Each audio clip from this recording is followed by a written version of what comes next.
and I'll start by hoping that I've got the right spot for it, and under 1.4. So it's regarding the Leadbeater's Possum recovery plan and the EPBC Act listing process. So, yes, all set to go? This is the correct area, Senator. That's right.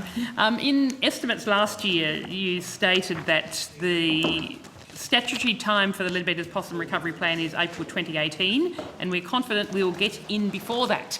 So can I confirm that we're still working to April this year for the completion of the recovery plan? Senator, I can confirm that we're not working to that timeframe for the recovery plan, and I'm happy to elaborate on the reasons why. They are also on our website, can I say, the extension that's been provided. Last year in, I think it was August, the Minister added the Leadbeater's Possum to the final priority assessment list, so it is under reassessment for its listing status. It's currently listed as critically endangered. And at the time that the Minister made that decision, he pointed to the quite voluminous volume of additional information that had been made available by the Victorian Government over the last couple of years, surveys, principally surveys, but also some reports that they'd produced. So he directed the Threatened Species Scientific Committee to reassess the status of the possum. The time frame for that reassessment, and I'll get to the recovery plan in a moment, the time frame for that reassessment was to be March 2018, so the end of this month, the end of next month. The committee at their November 2017 meeting had a good close look at where the assessment was up to at that point in time, and were very concerned that they would be challenged by producing a very robust assessment by the end of March, and they were asked for more time from the Minister to complete that assessment. The Minister considered that and agreed to that recommendation from the Threatened Species Scientific Committee in mid-December, sometime in December before Christmas.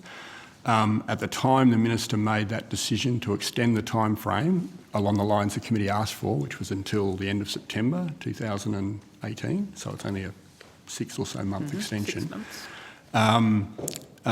He also asked them to review the final recovery plan that the committee had signed off some months earlier, to see whether any new information that was informing that reassessment should be taken into account and mean there'd be changes to the recovery plan. So you'd understand the recovery plan includes a myriad of references to data and information and reports, etc. There's been a lot of that material published since that recovery plan was finalised by the committee, and so he's asked them to have a look at that, and he's given them essentially until November. So complete the assessment by September, turn their minds to the recovery plan to see if anything needs to be varied in that recovery plan before they submit it to him for his consideration. So it's been extended until November this year. Senator. So we expect to have the result of the listing process by the committee in September, and then the recovery plan released in November. And I'd note, Senator, today there's a Threatened Species Scientific workshop that they're hosting in Canberra here with interested stakeholders to discuss that reassessment process. Okay,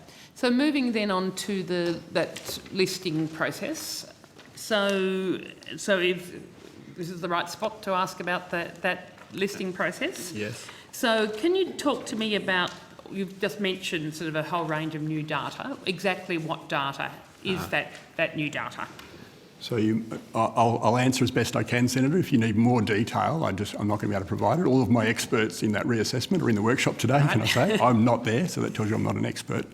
Although this is a very important meeting, of course. So, Senator, the additional information that's been published, so there is a quite considerable volume of new survey data, both within the forest estate and within the reserve estate in the Central Highlands of Victoria. So essentially across the range of the Leadbeater's possum, or the known range. That's information that, on the face of it, looks somewhat at odds with previous survey information. So the Threatened Species Scientific Committee is very keen to understand the methodology behind that survey effort, what the implications of the new survey outcomes mean, and that's hence the need for a workshop to get all of those different researchers together just to understand and unpack what the implications of the new information is.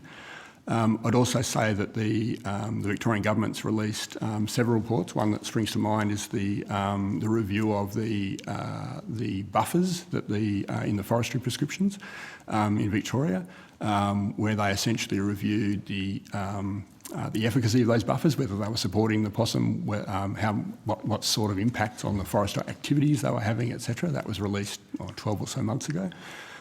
So that again is something that will be looked at certainly in the recovery planning context, but also potentially in the reassessment as well. The other thing is that there's been a small amount of very recent survey effort done outside of the known range of the possum, and there have been some sightings of possums in those new areas. So again, the committee is very keen to understand what the implications of that are, how that survey effort was conducted, the methodology behind the survey, and the collection of that additional information. Right, but to clarify, so the data, it's the data that is being looked at, this new data, is Victorian government data. So it's there's no other external source of data that's being considered by the committee? So there's been more peer-reviewed publications since that time from academic researchers as well. So that will also form part of this. Essentially, in the reassessment, we'll look at all information that's been made available since forever, but certainly since the last time this species was assessed, which was in, I think, 2015. So can you probably need to take on notice the peer-reviewed publications, the additional data that's being considered? Oh, I will have to take that on notice. Yeah, but my understanding is that largely that peer-reviewed data is okay. Take that on notice. But in terms of the Victorian data, that it was the Victorian data that prompted the reassessment and the potential downlisting. It prompted the public nomination, Senator, which then flowed into the addition of this species on the assessment list and the start of the assessment process. And this Victorian government data, so who undertook those surveys? So some of it was undertaken, as my understanding, by Vic Forest. They may contract that work, I'm not sure, but certainly it was Vic Forest data as part of the forestry prescriptions. So my understanding is that in that Victorian forest estate, in the Central Highlands RFA area at least, that before a coop is identified for harvesting, and before they can go in and harvest that coop, they're required under their prescriptions to go and survey. I'm not sure if it's just for possums or if it's for all threatened species. That data then feeds into the Victorian government holdings of data. But there was also some cross-tenure, so both the forest estate and the reserve estate, there was some surveys conducted by the Arthur Rylah Institute. Again, they may have contracted some of that work out and done some of it themselves, but they've also published survey outcomes from their survey work as well. Right, and has any of that new research and that new data been peer-reviewed? I'd have to take that on notice. It would all be included in part of my answer to the last question on notice. Right. My understanding is that it hasn't, that it's internal Vic Forest data. Is that your understanding of it? So, sorry, Senator, the Arthur Rylah Institute is part of DELP, part of Environment, Land, Water Planning, whatever the P stands for. So they're not part of the Vic Forests side of the Victorian government. So some of I stress, their data is also included in this new data that's been available. Has it been peer reviewed? I'd have to take that on notice, Senator. Right. I'm not sure.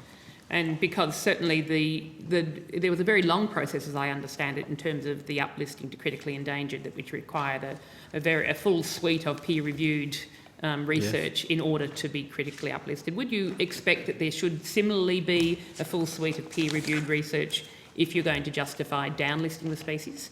So, Senator, it's not about justifying the downlisting. It's either that all of the balance of evidence collected to date, which includes all of that previous science, and there's data that Vic Forest have compiled. Yes, all of that data will be taken into account. Obviously, the committee will take account of what is peer-reviewed and what isn't, but all of that data will be taken into account. And part of the purpose of today's workshop is to understand the source of that data, to properly understand the implications of it for a reassessment. And it's... Sorry, Chair. No. The reason the committee asked for an extension of time frame is that they wanted to ensure that the assessment was a robust assessment that they could stand behind in the time frame they had. They weren't convinced that they'd be able to get there. Right, and are they wanting to see whether that the research that Vic Forest, the Arthur Rylah Institute, is actually stand up to the rigours of peer review? Is there a plan for that to be peer reviewed? I'm not aware of a plan for that, Senator. So there is a lot of research underway, or a lot of monitoring underway / research underway on the possum. Obviously, we're going to have to call a halt. So something that's released today or included in the Victorian government data on possum locations and numbers, etc. could be in a research paper that's peer-reviewed and published in 3 months, 6 months' time. We're going to have to draw a line at some point in this assessment process in order to be able to get it through the committee and meet that requirement for September advice to the Minister. They will take account of all of the peer-reviewed information that's available at the point in time where we draw a line and say, OK, this is all we can take account of. We've made all of the researchers aware of that issue around timeframes because there's material being peer-reviewed and published as we speak. So, yeah.